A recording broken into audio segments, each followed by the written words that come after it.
Все, я запись включил.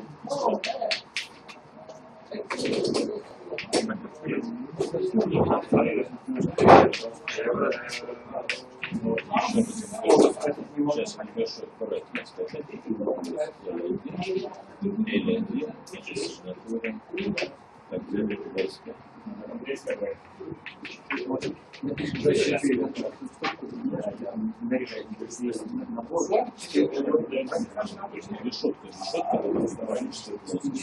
один-один, плюс любая отрицательная определенная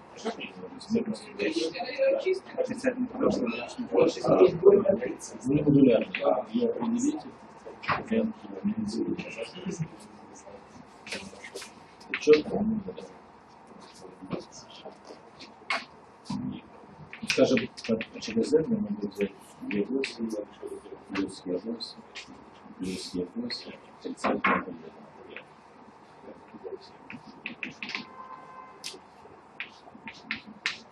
А четвертое означает, что ты берешь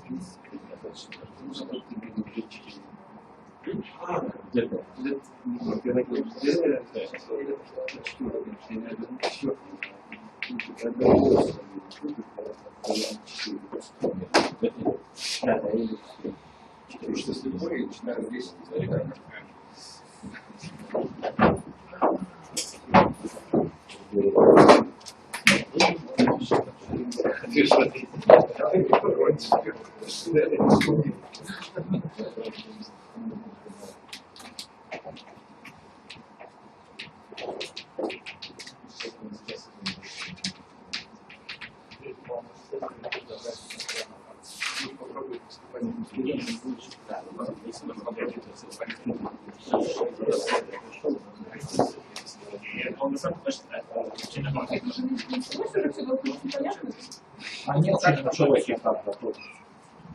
Их можно понять.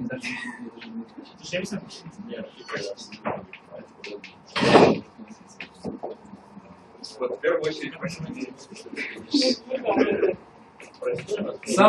Самое удивительное, что вот эти группы, написанные с правой стороны, теснейшим образом связаны с решеткой 17-2-26.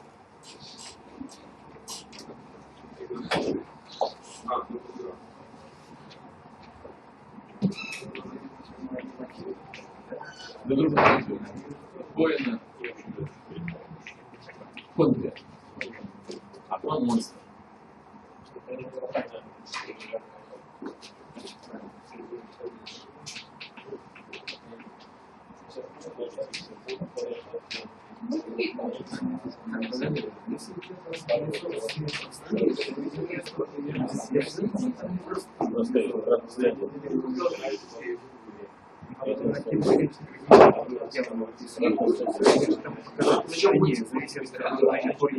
Все равно как встречать, чисто.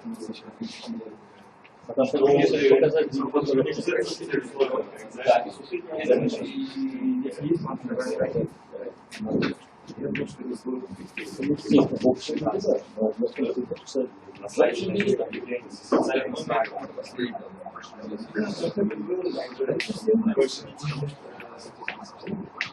Все, что я делаю, не безвозможно хорошо. Я стреляю да,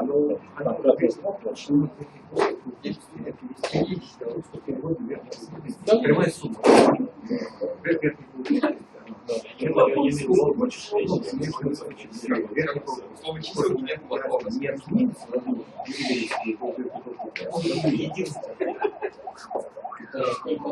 если ты перечисляете.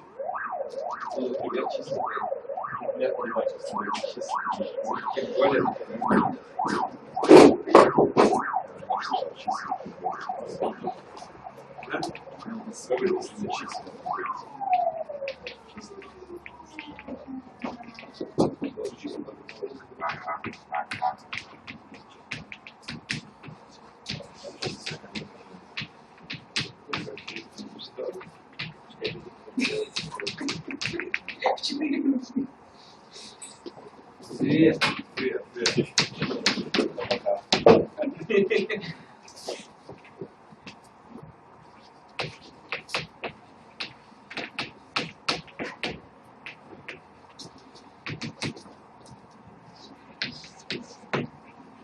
I would like only to show some relation with the subject which have discussed today. So this is the order of Mathieu group, M24. And Mathieu group is related to the Niemeyer lattice with the following truth system. 24 copies of A1. There is unimodular extension of this lattice. If you take this Niemeyer lattice plus 2 hyperbolic planes, you get a lattice of signature, unimodular lattice of signature 226. It would be one cusp of this homogeneous domain of dimension 26. So this is some possible relation between this stuff and this. So in some sense we continue the first part of our seminar.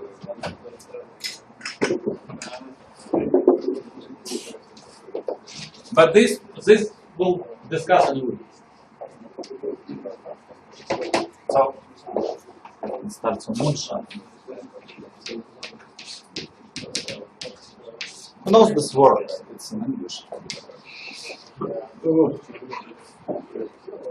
Я спрашивал у Борчерса, но в принципе это как бы считается, ну такая чепуха какая-то там, Ну, если да, говорят по-русски хорошо переводить как бурда. Борда, да, чепуха.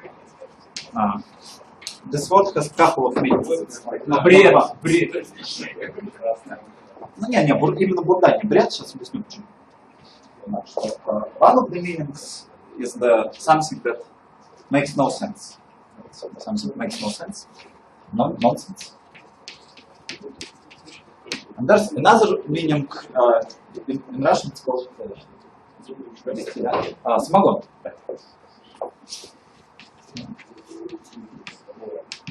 Home distilled alcohol.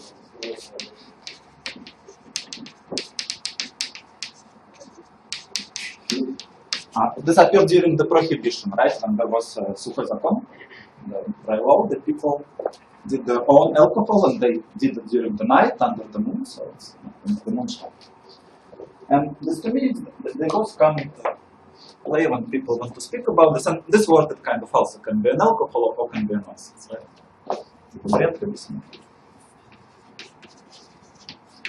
So basically, it's some kind of part of mathematics now. Math that relates three seemingly unrelated fields. So math that relates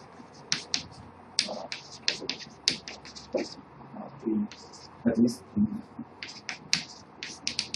fields. So one of them is automorphic forms.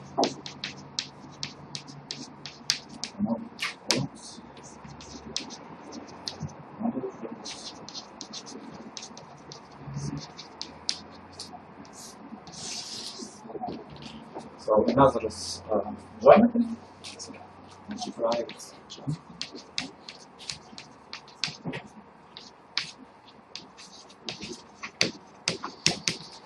And topology, and the third one is theory of sporadic simple groups, or something sporadic.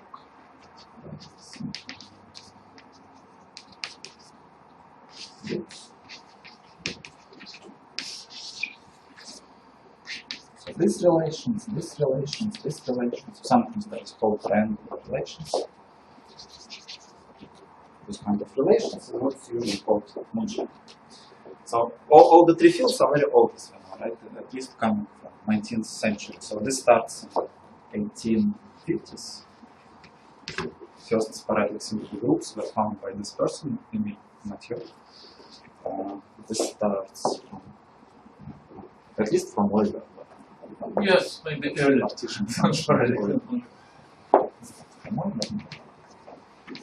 Algebraic geometry.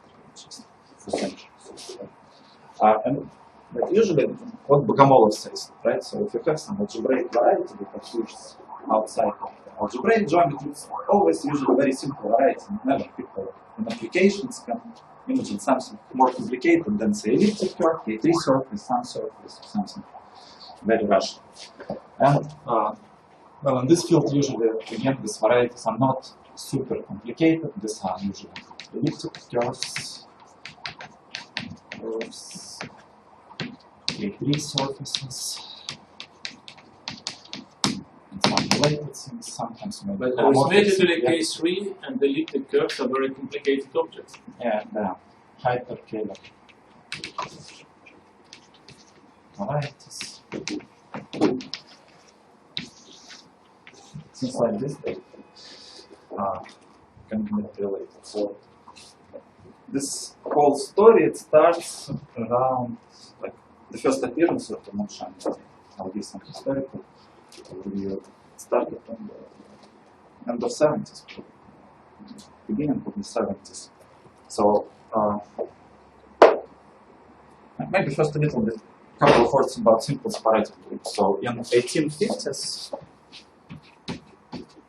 Mathieu, he studied the question, like we know that there's finite groups and they have sometimes actions on the finite sets, then they respond to some subgroups. So you can look for transitive actions, and then you can look for, say, two transitive actions. Action of a finite group on a set such that any 2 points can go to any other 2 points. Two transitive. And then you can ask yourself, okay, maybe, and probably everybody who learned algebra last year in my class, they, 2 years ago, know that how to tell two transitive in terms of representation. So, right? Some representation is reduced. But you can look further for 3 transitive, or say n transitive actions. And he found out that if you look for 5 transitive actions, so group acts on the set and such that if you look for all the possible subsets of order 5, so this is transitive. So this is configuration space. 5. Not configuration, just 5. You can map any 5 points to any other 5 points. But also they are very rare. Anybody knows an example of 5 transitive action or something like something? Symmetric group that acts on n points acts n transitively, right? You can map any n points to any other n points. Already alternative group doesn't act n transitively, acts n minus 2 transitively. Yeah. But it turns out it's very hard. And if you look for 5 transitive actions, then apart from that, there are just only a few of them. And he constructed some 5 transitive actions on 24 and on 12 points. On 12 and 24 points. The constructions, these are related to some very strange things. Like if you look for symmetric group Sn, and you look for automorphisms of your group, then you always have inner automorphisms, and sometimes there are exceptional automorphisms. Maybe people learn for symmetric group S6, it has an outer automorphism. S6 is Z mod 2. And this is something unusual, something exceptional, usually. Right? For other n, it doesn't exist. And using this automorphism, you can construct some bigger group that acts in 12 elements, basically taking 2 copies of S6. And it again has, this will be group M12. M12 is kind of doubling of S6. And this M12 again has some automorphisms, outer again Z mod 2. You can again double it again to get the new group, M24. And this is kind of doubling of M12. In this M24 itself, it doesn't have any outer automorphisms. So out M24 equals M24 itself. On the inner automorphisms, it's a simple finite group, some subgroup of S24. I wrote here its order. It's order. If you have internet, you can Google for this atlas of finite group representations.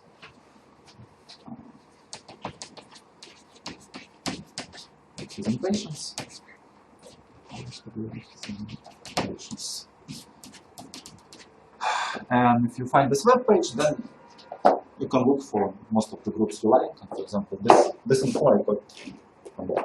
Or you can use any algebra system, graph, math, whatever. So in middle 19th century, this person, Mathieu, he constructed this group, And also you can look for stabilizers of 1, 2, or 3 points, and it turns out that when you have enough of those points, those stabilizers, then they already are transitive 11, 10 points, or 23, 22. They still simple. So there are basically he constructed five sporadic groups, which are now called material groups. So M24, M23, M22, M12, and M11. You can look for some stabilizers, so to say, of this guy, the group acting on 21 point, and it will go with some known. They come in there. Maybe one remark, Yeah. because we're in algebraic geometry laboratory. This material group are crucial if you would like to study a finite automatism group of K3 surfaces or in Rickway surfaces. Yeah, so there's this word Makai. But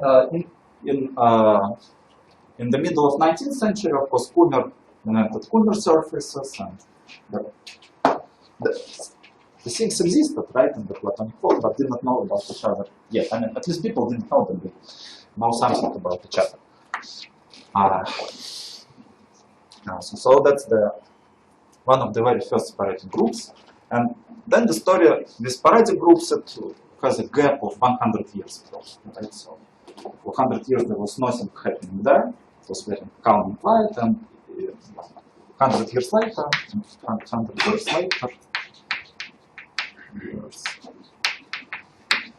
Finite group revolution.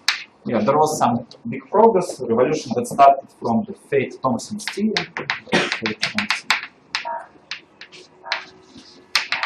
Theorem that says if you have group of odd order, then it's resolution resolved.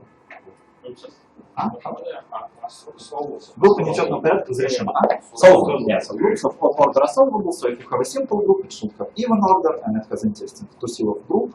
And you can use this two-syllable group to kind of specify them, exploit the structure. So Fate-Thompson theorem, and after that, they started to make the new sporadic groups as the hot pies. Just many people, like there was a guy called Jalkин, who made 4 groups. Maybe one of the first new and one of the last new groups, and many others. And it turned out that, except for some fine and simple groups that come in the classes, like alternative groups, PGAN, PSO, PSP, and some other Chevalier groups of exceptional type. The rest, they just they found like 26 of them, 24 sporadic groups, quite many. And the kind of theorem was theorem. Classification of finite simple groups says that there are, except for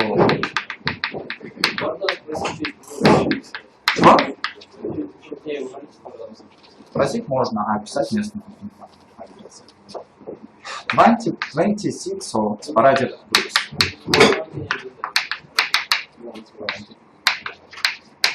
You see again, 26. Why Yeah, is the 26. dimension So of the 24. I model don't really remember extreme? how many. Also, there are discussions, maybe some of the classical groups are. Do you have the proof of this theory, Roger?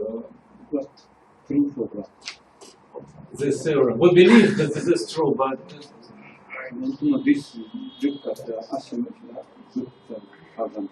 yes, but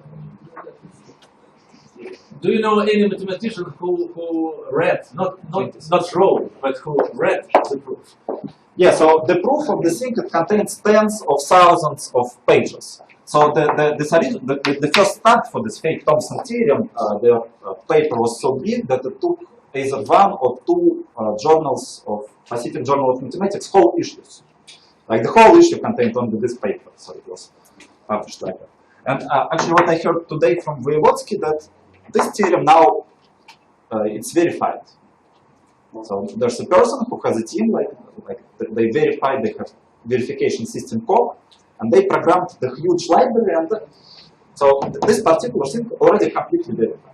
By computer or? By computer, yes. So there's a verification system code, and also like what we also spoke today, just And basically, it's a proof of concept. If you really like to have it, you can even verify this. So far, it's something unknown that maybe no living being so far sure about the solve. There was Daniel Gorenstein who knew at least the strategy and how to reproduce them, but now he is dead. There are some ways how to reprove it now. I saw there's some notion of the fusion category. Right, instead of looking for sets, you can look for some categories, and some people are now trying to redo this thing in a more general context. They embed groups and they slightly more general thing, so-called fusion category, and then try to classify these fusion categories. Supposedly, in some years, maybe they'll have the new proof, maybe some more sporadic fusion categories. Maybe new group. Maybe in your group, this happens.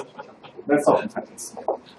100 years later, you get something new. And the 26 sporadic groups, they come into 4 lines, so to say. There's a happy family. So there's a happy family. And there are pairs. So 6 pairs. So pairs means that those that are cast out, thrown out, right? So those not invited to the family. And happy family, every family has some generations, so it lives on 3 generations. 3 generations. And in each generation there's a patriarch. So one patriarch is Mathieu M24. Actually, these are the 3 patriarchs of the 3 generations. So the first generation is Mathieu generation. There are basically 5 Mathieu groups there. Second one is Conway generation, and the third is so-called monster of Gris Fisher. Originally, Gris, he wrote a paper that called the friendly giant. Friendly giant, but that's not. The name didn't was as popular as monster. So this monster is the biggest of all known sporadic, of course, groups. Right. So what does it mean? Generation. Everybody in generation is some sub-quotient of this. Maybe you take some group, then some quotient. Because subgroup might not see. So there are 3 patriarchs that are out here. One is Mathieu, another Conway. John Conway had 3 groups, that the bigger one. And the third is this monster. And there are some more or less nice understanding of these 2 groups. As we discussed, we can relate them to something that we might like, to some coding theory, to some geometry, to something. Yes, M24 maybe and something small. I'm sorry. Yeah. M24 is simply the automorphism group of the famous Galilei code. Yeah. So there was this code Very used for sending signals to the moon. Yes, it's very practical. Something. And M24 again, it just acts on the set of 24 points. It's not a big set, you can write it. And there are not so many elements. You can write them all if you like. And Conway group is a group of automorphism. Conway group is a group of automorphism of each lattice. So lambda 24. Yeah, so this is related to so-called each lattice. Lambda. So it's basically automorphisms of lambda model plus minus 1. You have always this automorphism plus minus 1. It's central. So automorphisms of lattice cannot be a simple group. But it turned out that they are almost simple after this. So this is just 24-dimensional lattice, positive definite, without any roots. There's no elements of, no vectors of length 2. It's a mini classes, and it's automorphic group with this Conway group. It took him 1 weekend to make something to figure out abstraction. And so this one has 24-dimensional representation, if you like, and this one doesn't have any good representation, right? So the smallest representation, reducible representation that it has this dimension 1000, this one, right? It's huge. Also, if you look for the smallest subgroup of this guy, it's related to so-called baby monster, the next group. And if you want to act on some finite set, the set will be huge. You cannot make many feasible ways. If you want to write them as matrices, these matrices will have this size. Yeah? 200,000 times 200,000. You can say it's a group generated by 2 matrices of this particular size, but it's not quite useful keyword. Also, it has 194 irreducible representations. Here, there's. So actually, originally, what people found out, they didn't yet know that the group exists, but they wrote a character table. Some matrix of much smaller size, 194 times 194, and then they actually made some constructions to prove that it exists. Even till nowadays, there's no really good understanding of what it acts on. Like the groups are often the some symmetries of something, and there are no nice answer like symmetries of what is this monster. Until now. Even until now, I mean, you can look for the very nice 3-page maybe review of Borchardt that was erased from here that says what is a monster, and then he says he gives maybe 4 of the answers that we have, and he didn't find them satisfied. And so what is the moonshine? So at some point where people discovered that there might exist this very, very big group and had its character table and already might know what its order and so on, the Thompson on seminar Bourbaki, he made a talk. And basically Thompson was presenting like what should probably saying that probably there's a new group, and he put its order here. I put like it's often useful to write it, decompose it into primes, right? It's a very big number.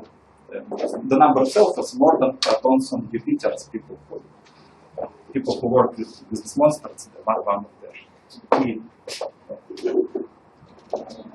trademarks. So more than Platons and Jupiter, but you can write it in this form, and you see there are how many primes? 1, 2, 3, 4, 5, 6, 7, 8, 9, 10, 11, 12, 13, 14. I thought it's 15, maybe I missed one.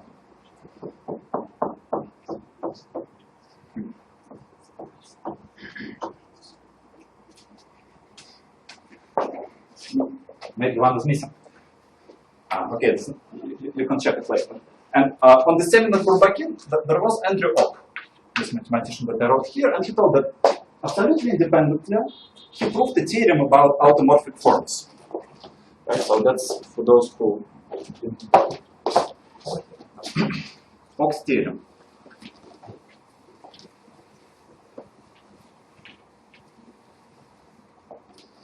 Ock's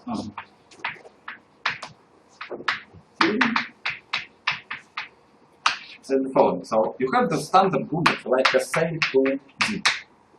Right? Inside SA to Z, there's just matrices A, B, C, D, AD minus BC equals 1. And here we have the subgroup gamma 0 of, say, P. Yeah, it's C equals to 0 mod P. That's a congruent subgroup here. And we can consider the modular curve. You can take H, modular gamma 0 of P, that's a modular curve that is studied. But you can do something more, like this group is, if you put it inside SA to R, then this group has normalizer. You can consider the free key involution,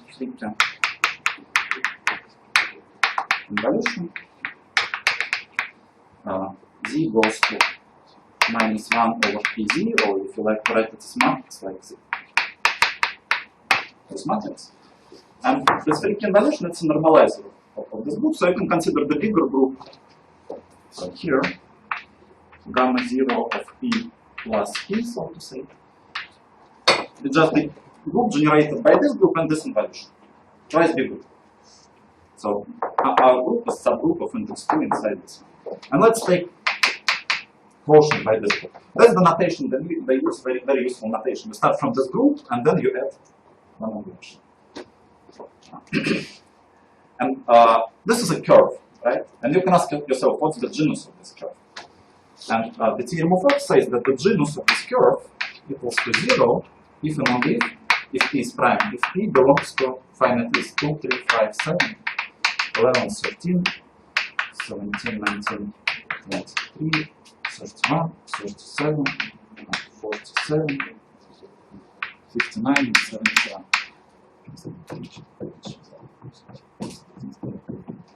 I'm missing one. There should be 59.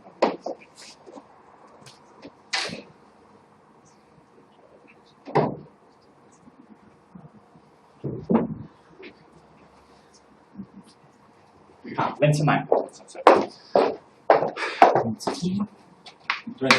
Yeah, 29. I remember there was some discrepancy with this 29 with some of your talks, but it doesn't appear to me. Yeah, so, and Ock proved this theorem maybe 1 year, just a few days before the talk of the Thomson, and he said the same list of primes. Okay, it's fine. Please add 29. Yeah. 29 was eaten by Jack Daniels. By Jack Daniels. 29. In the list of primes, Huh? in the list of primes, not 37, but There's no 37, right? But something close. 41, yeah. And here, yeah. Thank you. 37 does not happen. 37 divides one of the parias, but not the monster. So, and then the Ock thought, okay, you know, it's very strange because just independently in two different fields, field of orthomorphic forms and field of simple groups, people got two sets of primes and the sets coincide. Set of 15 primes. And he thought, okay, I give battle of Jack Daniels to anybody who can explain why these two sets coincide. Why primes that divides monster are the same as the primes that discurved at genus 0. Or you can say that there are no automorphic forms for this group. Right? I mean, the thing basically says.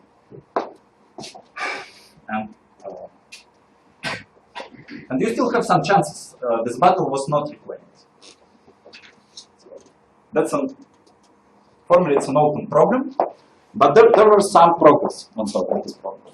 And it was maybe the first part of the mystery, but not the last one. Very soon, John Mackay, Mackay's correspondence, probably you know something else. He made even more strange thing that this classification, this very, very big groups, he related to something that ancient Greeks would appreciate, to icosahedron, cube, to Platonic solids. Basically, well, there's a long connection from Platonic solids to exceptional Lie groups and to simple sporadic groups. And, so he was first doing probably group theory, and then he switched to automorphic forms, and then he noticed one very strange coincidence, right? We studied this function. That's not a modular form, it's a modular function, right? It's meromorphic, it's followed from the one, you see it, and we can take its expansion. So this number 744, by the way, everybody might like it, 744 is 3 times 248. Right? Yeah, So here we can change yeah, it constantly. Yeah, he noticed that 248 is dimension of E8, but this constant is arbitrary. You can choose it. You can just erase it if you like. But the next one you cannot. Next one is fixed. It's how it's modeled, right? You have a curve of genus 0. You chosen a cusp, so you look for decomposition that starts from 1 plus q, kill the constant, and this is a region. And he looked for this number, and then he see that this number is 1 plus this number. And this number, as we just discussed, is the dimension of the smallest representation of this group monster. Again, connection, or maybe some not connection. So somebody probably after this thought maybe he's speaking moonshine. And that's the origin of the name, right? So home distilled alcohol, sometimes why this is called moonshine, because of this Jack Daniels, of the proposed bottle of alcohol. Another about, because it seems very unlikely that there's any connection. You know, there's a law of small numbers. If you have two small numbers, you can relate them in any way, but when it comes in a big quantities, and then it came in big quantities, you cannot do it. And then Thomson, he looked further for, also Mackay looked for the next number, and if you look for the next number, you can also write it down as sum of representations of, sum of dimensions of reducible representations of this group with very small coefficients, 1 or 2, like you have this representation and the next one. The next one is already that big, something like it's wedge square. Thomson, he continued that okay, so here are dimensions, but also, and for the first terms, there's a unique way how you can write it down using only small positive numbers. But then if you have some representations, then you can do other things. You can look for its character, right? You can take any element, G, and consider the trace. In our hands.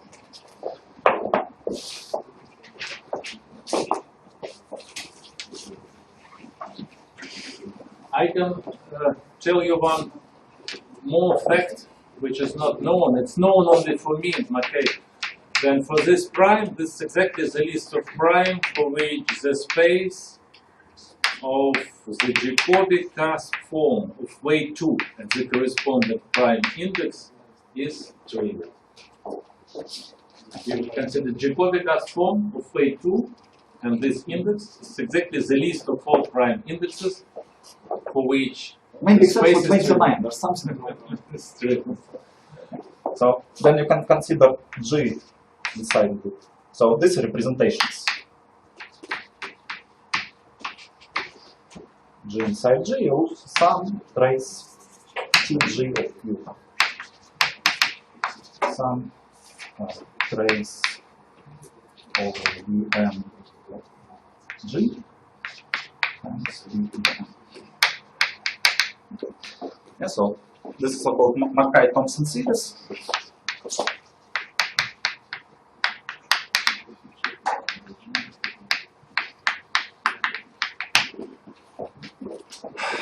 And then, maybe starting from the very beginning, you can first construct your representations, then construct this power series, and then you get not one, but 194 power series.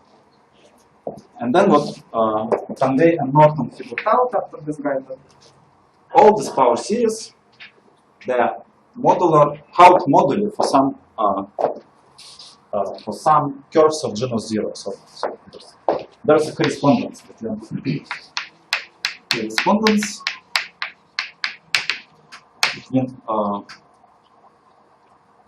conjugacy classes on index elements of G, conjugacy classes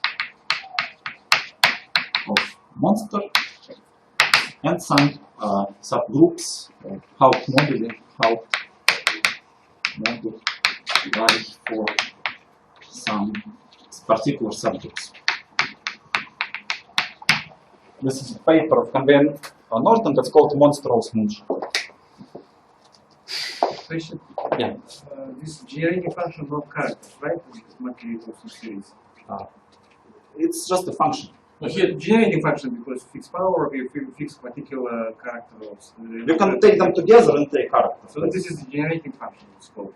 And is it the modular form or what? Yeah, so for each particular G, it's a modular form for some particular subgroup. Not modular form, modular function. Haupt model. Modular function. So you have some subgroup of Weight 0. Weight 0, okay. And like you have some subgroup between gamma 0 of n and its normalizer. They have the full description of those subgroups. And the subgroup has genus 0, the quotient has genus 0, and then you look for some particular cusp and some particular expansion. do you know any interpretation of this function as index in the theory of like AT index?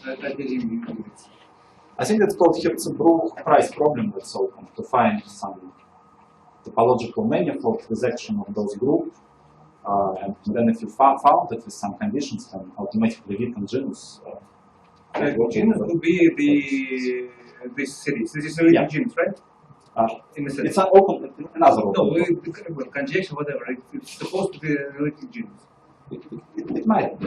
Okay. It might be, but What's not- variety? Nobody knows what is nothing this is about variety. variety, but it's supposed to be some kind of genus. Okay. It could be. One of the approaches that did not work. So there's this correspondence, and still, like they wrote that this correspondence, but it was still impossible to prove it. Like we know it up to good precision. So then later this particular representation of the monster was constructed. So people already had the representation, and still there was a question: is it true that if I consider for this representation its character, then it's a modular function? Right? And it took maybe 10 years to Borchardt to prove it, and then he proved that indeed these are the modular functions, these are the Haupt moduli, and he used some generalization of theorem for Kac-Moody algebras and introduced some understanding of what is conformal field theory mathematically, so-called vertex operator algebra. And one of the answers that he gave then what is a monster, that okay, so monster is automorphism of monster vertex operator algebra. He constructed some vertex operator algebra, and that's its automorphism. Like in maybe some kind of down-to-earth terms, what physicists told that you have to consider, you have the Leech lattice, you can embed it into real space, 24-dimensional space, take the quotient of the space by the lattice, right? You have the metric. It's 24-dimensional real torus, and then you look for kind of sigma model for some physics conformal field theory happening on this torus, but that's not all of the truth. There are something called orbifoldization that I cannot explain. You look for orbifoldize, make theory on these things, and then you get some. Borch just made some mathematical extract from this and was able to prove it, and that's one of the most classical stories of the moonshine. But that's not. Why this does not give an answer to the question that this is a group acting on something like. No, it's not variety. It's not a variety. Right. It acts on the conformal field theory. That's. Well, you just said about the vertex algebra, saying that it's acts on. Originally, how monster was constructed, right? So it has this representation. It has this representation, and then when it has this representation, people start to look what are the invariant forms of these representations, and then they found some degrees form. If you have character table, you can see how many of them. And then he found something, some kind of tensor that he called the Gris algebra. It's some commutative, but not associative algebra. If you like, okay, monster is the automorphism of this commutative, non-associative algebra. That's its original construction. But this algebra, they are not natural, right? Okay. Why this algebra appears in nature? So it's algebra of some differential operator. Yeah. Yes, that's acting on operators. And then it turns out like in this vertex operator algebra, it's one of the first pieces of data. Okay, so this Gris algebra is one of the first pieces of data of this vertex operator algebra and there are more. And, so, okay, vertex operator algebra, they seem more natural, right? Because they something that responds to make conformal field theory. This is not a operator algebra because it's only generators and relations. But it's natural for some people and for some like it's not algebra geometry still, not enough algebra geometry. There should be more topology, algebraic geometry behind. And that's one of the reasons why he did not reclaim this bottle. He proved only one thing, that why these functions are modular. Why starting from this model you get modular functions. But also the question is both ways. There's an explicit description of what modular functions you get. Right? You can solve the problem in automorphic forms theory, and then you get these functions. And then it turns out that these functions are traces of some representation that related to monster. He told how starting from monster, you build the representation, and then you get an automorphic functions, but other way around, starting from automorphic forms, why you come to the monster, it's unclear. And it might be something else behind. That's why it's battle might still be raising.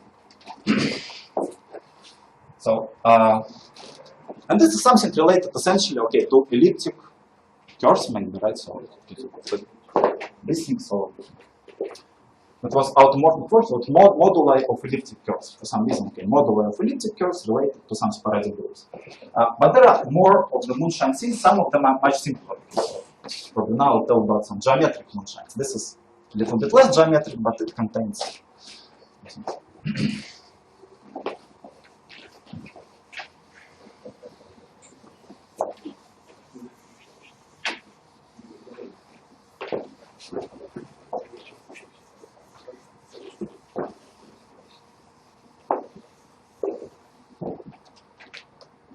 So there was some arithmetic of moduli of elliptic curves and some moonshine responds to the monster. There are some other things that people sometimes notice, like 744 is 3 times 248, right? And there are even simpler things like 24, the favorite number of many people. Let's say 24. If you work with modular forms, you have lots of those 24s, you can relate them to a set to 0 to something else. One of the descriptions of 24, who knows how to describe number 24? Some canonical description. What is canonical definition of 24? I can give one. This is yeah, you know, but my yes. No, maybe it's my description is not standard. Let's consider the multiplicative group. Yeah, this is the standard. Yeah. Modulo n. Yeah, that's right. And this is the maximal n such that all multiplicative residues are square root of 1. So 24 is maximal length such that Z and multiplicative group is torsional. That's one of the things for the All elements are square root 1. But okay, so that's for group theories. But what is 24 for geometers? There are some geometers. Rodion, what is 24 for you? 24 is Euler number of K3 circles, of course.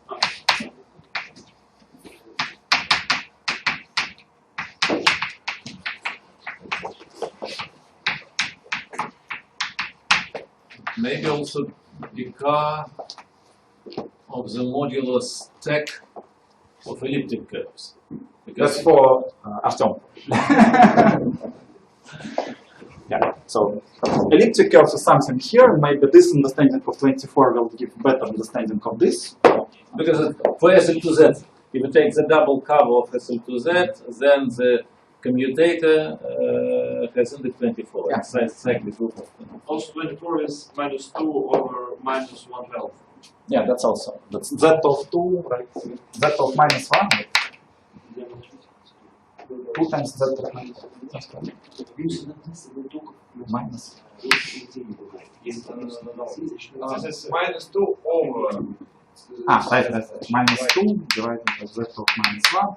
For this, it's related to their dimension, right? Because there are 26-dimensional space, and when you do this light quantization, you subtract 2, otherwise you have problems among it. And okay, so what I said that there is another kind of moonshine that relates some geometry of K3 surface. Okay, K3 surface is 24, and 24 is the number of 24. Leach lattices, or the number of Niemeyer lattices. Right, so there's material or maybe sometimes bonded. And there are various kind of moonshines that relate now again. Geometry, K3 surface, and sporadic groups, either material group, and 24, and 23, or only group. One of those things I'll give as an exercise now, okay? Because it's unpublished, so then you can do the exercise. Prove something that's not in the literature.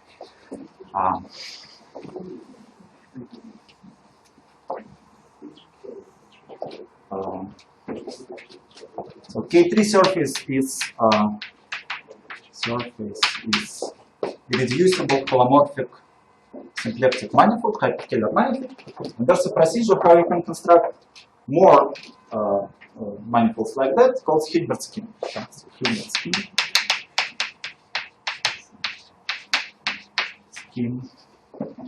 So I have S, and to S I can associate S and I consider all ideal shifts such that the quotient is n-dimensional. Starting from one surface, I get lots of manifolds, a whole series of manifolds, right? Now I can write down something like generating function sum n at least 0, Euler number of S to the n. And what you get? By the way, on this Monday, to Moscow comes Manfred Leonard. Manfred. You have to add maybe q to the power n or something like this. So he will read for lectures. Добавить производящую функцию. Да. Let's put q to the n. And this formula was probably discovered by him first. I'm not sure. I'm not sure, but he was one of the Goethe is later. later. Leon Verbitsky, Goethe, okay. Let's put here some nice names. Verbitsky, Goethe. I read this in Goethe. But this is the beginning of 19th century. So what does it equal to? Who can tell? What's the generating function for the Euler numbers of Hilbert schemes of points on the K3 surface? It should be modular form. And very remarkable modular form. But actually, it is not modular form. It depends on how you write the generating function. So, any ideas? Okay, one of the ways how you can prove it. So, you can consider derived category of this Hilbert scheme. And there's a thing called derived Mackay correspondence. That's the same John Mackay, by the way. Derived high correspondence. Let's say that it's equivalent to the SN equivalent Hilbert scheme of the Cartesian power, essentially. Basically, what does it mean? That you have your geometry and you take a rest product of your geometrical variety, commutative and non-commutative varieties of a stack point modulus. And after this product, it's essentially something kind of like symmetric power of the right product. So what does it all say? What I would like to say, that homology, essentially homology of a Hilbert scheme, and that's already theorem. Okay, this surface may be still of Manfred, but essentially that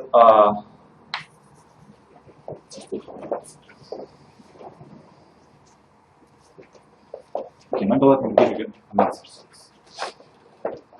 I won't give you a proof, I'll just give you an answer, but in the last week maybe prove it. Yes, but today we have on the introduction. Yeah, and so one product of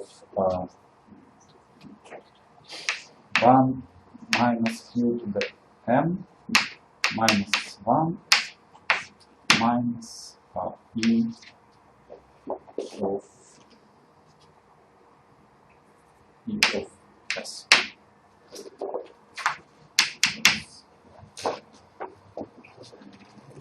Delta function. So this is partition function, right? It's sum p of If we add one term, then n we get q to delta the m. to the power minus Yep, 1. p of n is the number of partitions. To the power minus P of n, number of partitions. And here I just take this function and then take it to the power e of s, where e of s was Euler number of my original surface. Actually, this doesn't depend on really on your surface. You can put any surface if you like. But since we know that K3 is related to 24, then we substitute it for K3, right? So sum P of K3 and Q to the n, it equals Q to the minus 1 times delta function. Right? Because this is almost the modular form up to Q to the 1 power. To the power minus 1. To the power minus 1. No. Then q to the power 1. Then q to the power 1. Yeah. So Q divided by delta. Q divided by delta of Q. There's also yellow aspect.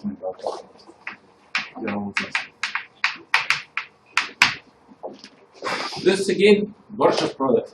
Yeah, but this is again Borch's product. But this is not yet an exercise, right? So I wanted to do an exercise. I want to twist it. This thing. So we got one modular form. Let's construct some other modular forms. This way we related two things now. K3 surfaces, right? Geometry and modular forms. But we want sporadic groups. It seems not to appear here, but it should appear, right? So how to introduce the sporadic groups? Let's look for a situation when I have some group G that acts on a surface S. Right? And the construction of a Hilbert scheme, it's functorial. If my group acts on some variety, it acts on its Hilbert scheme. Right? And then all homology, they become representations of this group. Right? Any kind of homology implies that G acts on the Sn for any m, and then G acts on homology of Sn, say this coefficients. So this becomes just representations. So before I computed the Euler number, just dimension of this representation, but now I can take trace for any element G inside G. I can consider the sum at least 0 trace of G on the space, on homology Sn C.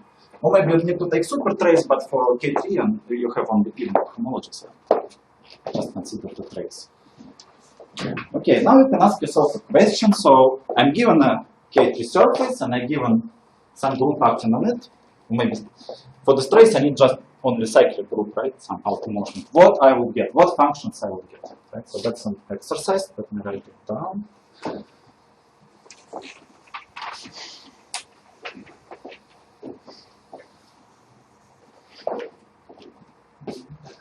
So maybe let me put a theorem of Verbitsky, Götzsche, and others. Okay, let's put Götzsche.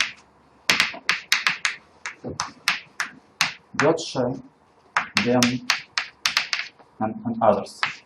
Homology of Hilbert scheme of endpoints is isomorphic to symmetric powers and symmetric power of homology. Okay, let me replace S with X, so we'll see what where is symmetric power and where is the surface. X. X.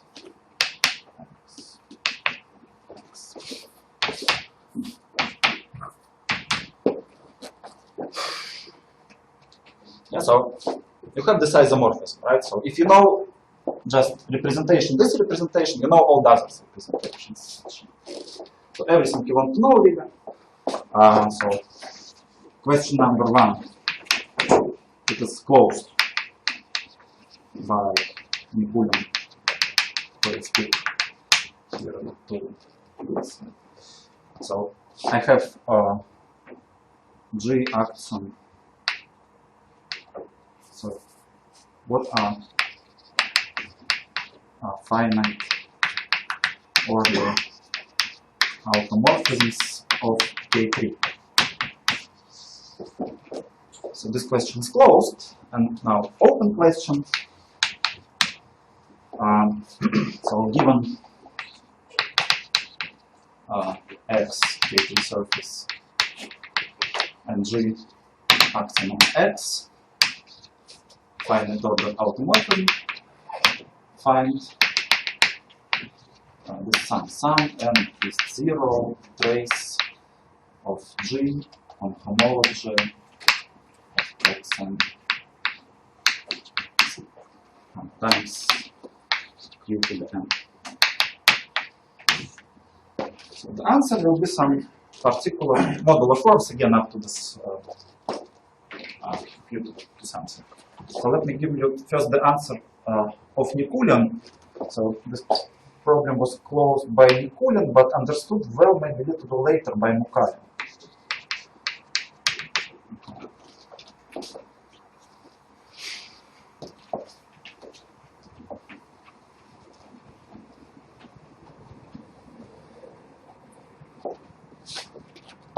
So if I have a K3 surface, then sometimes people don't write just 24, they break this 24 into pieces. 1, 21, 1, 1, 0, 0, 0, 0, right? You can write Hodge diagram. And we see here there's a one-dimensional space, right? Global sections. So omega X is trivial bundle of X, so global sections of X omega X is global sections of X of X. And just one-dimensional space, C times omega. Omega is holomorphic to form. There exists a unique holomorphic to form. And then we can ask ourselves, if I have a group, if I have any group acting on my variety, it automatically acts on all those spaces. Every space becomes a representation. So here I have a character. Right? So by definition, Nikulin says that action is algebraic. Action is algebraic. Or sometimes people say now pleomorphic symplectic. Pleomorphic symplectic or just symplectic. If for any G star of omega equals to omega. In other words, if this representation is trivial, if this character is trivial. Right, so now theorem of Nikulin. Theorem of Nikulin. If G to the n equals to 1, so some finite order automorphism, and G acts on X and algebraic, G star of omega equals to omega, then n is bounded by 8. N is bounded by 8. So I cannot have too high order. It's a little bit different from elliptic curves, right? Where you can shift by torsion. I mean, this is any kind of torsion. Here it's not possible.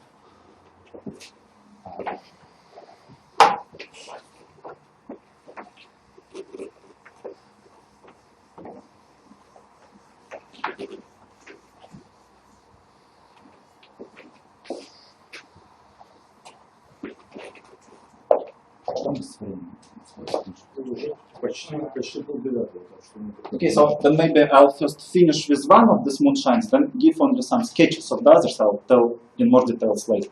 I'll give you a map of But today we moonshines. have put an introduction. Yeah, today in introduction, so I will just draw the sketch of moonshines and some of their relations. But this one is, since it's an exercise and not published anywhere, so you can, this exercise you can do. So, what Mukai noticed? Сергей, может быть, на этом-то сегодня остановимся, чтобы остальное не помнить. Потому что там я по именам-то вижу, там... Я остальное просто скажу какие-то слова. Да, ну там требуется... Я не буду. Не помню. So, Mukai, he found this relation that K3 and Mathieu. So, K3, maybe that's the first relation, that K3 group that is related to K3 surface, geometry related to sporadic group. Basically, it was not first noted by Nikulin himself. So he told the following thing, that if you look for... Что? Никулина? Что если у вас есть синкретический автоморфизм, порядок ограничен в семью.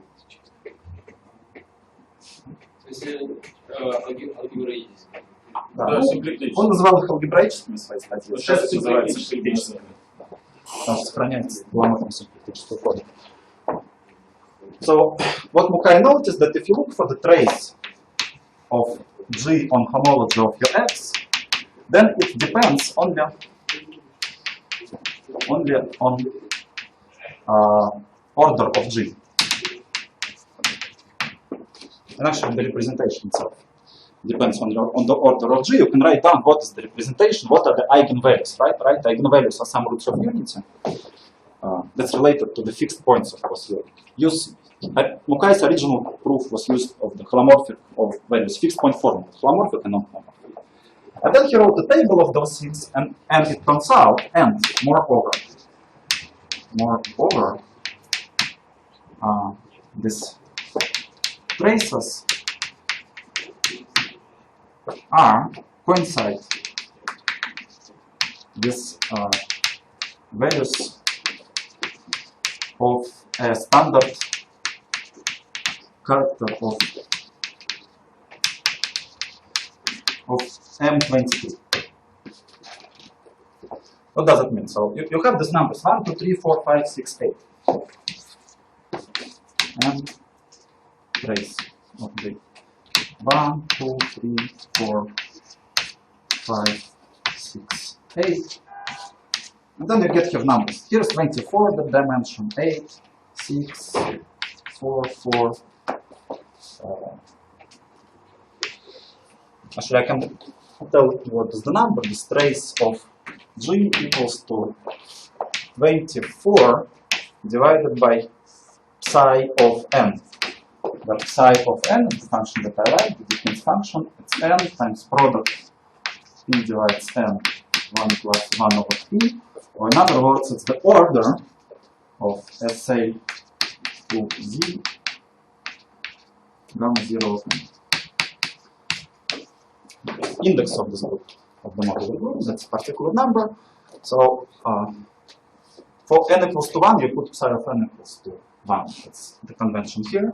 For example, psi of 2 is 3, right? Psi of 3 is 4, psi of 4 is 6, psi of 5 is 6, psi of 6 is 12, so we need to divide, and we get 2. And psi of 8 is also 12, so we again get 2. And these traces are those numbers. And or maybe it's not traces, maybe it's number of fixed points. I might be wrong. That's either traces or number of fixed points. You can relate one to another. Anyway, so and then it turns out maybe those traces or others are you just have Mathieu group M24. It was embedded inside S24, and it has the standard representation just on homology of these 24 spaces, functions on these 24 points, it's 24-dimensional space, you have representation. Inside M24, you take a subgroup M23, just stabilizer of one point. And then you look for its conjugacy classes, and it has not that many conjugacy classes. It has one conjugacy class of order 2, one conjugacy class of order 3, one conjugacy class of order 4, of order 5, of order 6, and even of order 8.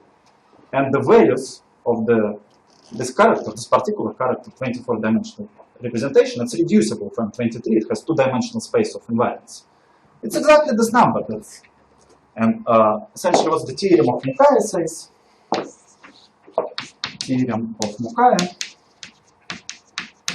says that if you have a finite group that acts on a K3 surface by symplectic automorphisms, so finite group G can act symplectically on K3 if and only if two conditions are satisfied. First condition, G can be embedded into a subgroup into M23. And second condition, dimension of this C24 G invariance should be at least 5. That's theorem of 1992, I think. And first condition is absolutely exciting, right? It relates geometry of K3 surface to some sporadic group. And second condition is a little bit disappointing, right? So, for example, Mathieu group M23, it has element of order 11 or element of order 23, but it can attack because then this invariance cannot be 5-dimensional, they're less. And it's obvious that they can attack. So it looks like a tip of an iceberg, right? The theorem says us that geometry related to some interesting sporadic group, but some constraints, some non-ideality of our geometric world prevents us from seeing the whole picture, right? So maybe the notion of the action, notion of geometry is too big, right? So we might go further. So people try to understand better how it can go, and there are various approaches. So just, okay, if you look in the paper of Mukai or paper of Nikulin, also this theorem was reproved twice by Xiao and by Kondo. For example, proof of Kondo, it uses only lattice theory. Mukai's proof has some nice geometry plus absolutely killing group theory. You need to study the Sil's two groups, and it's very hardcore. And the Kondo's proof is very simple. It uses only lattice theory, and Xiao's proof is even more geometric, closer to some Nikulin's approaches. You need to look for the quotient of your surface by this group, then resolve it, then you get again K3 surface, write some Kulin's formula and so on. And still, so if you look at this, then you know the traces, right? If you know the traces, you know what are the eigenvalues. You can solve my exercise that I gave to you, right? Take a K3 surface, take some element like that, and then look for what will be. Find the representation. You have some particular representation. You can just take it in the atlas, right? So go to the atlas of finite group representations. Take Mathieu group M23. And it gives you all the information you know. Then compute symmetric powers, and for symmetric powers, there's some, any group theorists know how to do it, right? It's useful to take logarithm of the things, then you just need to apply Adams operations, and Adams operations is very easy. Replace G with G to the K, and then you take that. So hopefully till the next time you can solve this exercise, and then you get some modular forms again. And again, you'll get exactly those modular forms related to Mathieu group. And okay, later I'll tell some more stories about people independently relating Mathieu group and automorphic forms. There's works of Mason that I didn't put here. And there are more relations of K3 surfaces and again, sporadic groups and automorphic forms. One of this is Yao-Zaslav's formula. You look for rational curves on K3 surfaces, and then you try to count them. And the generating function for them will be a modular form. And there's another work of Lian and Yao. You look for mirror of a K3 surface. Or maybe you count them in some other way, the rational curves on K3 surfaces. Or better, not K3 surfaces, but finite triples. And then again, the generating function will be expansion of a modular form in terms of a Haupt model, something like that.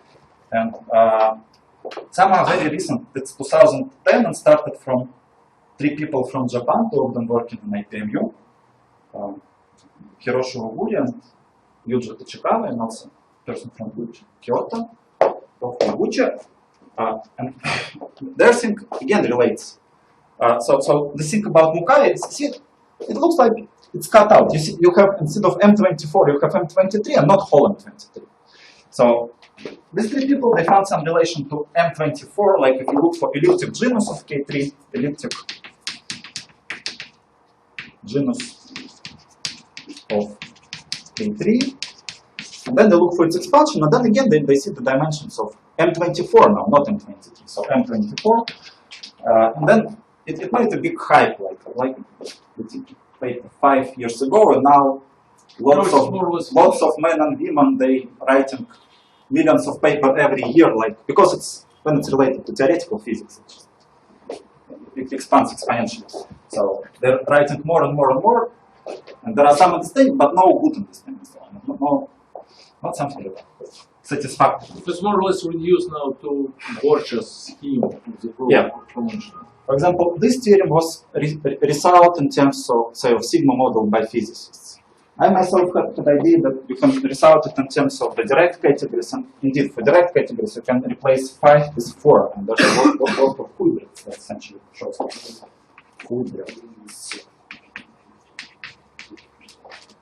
But still, it's still not satisfactory. Okay, maybe instead of 5 you have here 4, maybe instead of M23 you have M24, or even a Conway group. It's more complicated there. But those restrictions seem kind of arbitrary.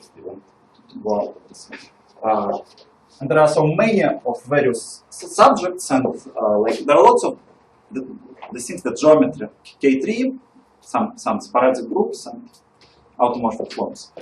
And still people even don't know much like how it is related to this monstrous moonshine. There might be some way for monstrous from there. Might be more. Since it's an introductory talk, I just finish by now, solve the exercise and to I'm sure that here we have not only exercise, but very good subject for, it's let's say, for diploma, for PhD, for habilitation, and so on, for fields Netherlands. Yeah, maybe you can get this. Question about this elliptic genus, this phi 12 that Valero was talking about. Yeah, I can't forget to tell it. Actually, because maybe of our illiteracy, the things look like separate. I think sometimes a coincidence, and maybe understanding well the phi 12 could help in getting some more uniform knowledge about this, like getting various formulas. For example, taking all this together uniformly, or say all this so-called mirror moonshine also should have some uniform descriptions. It's very strange thing that I haven't told, but you can look for classification of Fano manifolds, of Fano triples. And then you have some particular genus 0 modular forms appearing there, and there's some generating groups. Probably Fano triples are kind of, again, the sections K3, mirrors is K3, and there should be some 512 understanding of all the modular forms appearing there. No, I see from the point of view of geometry, it's completely strange that you get. I see only one non-formal explanation for this effect. It was the idea of Eichler. He told us that we have 5 arithmetic operations. It's 4 usual arithmetic operations and the 5th operation modulo 4. So it's the only very natural arithmetic operation which we can use in geometry and physics. So it's only one philosophical explanation.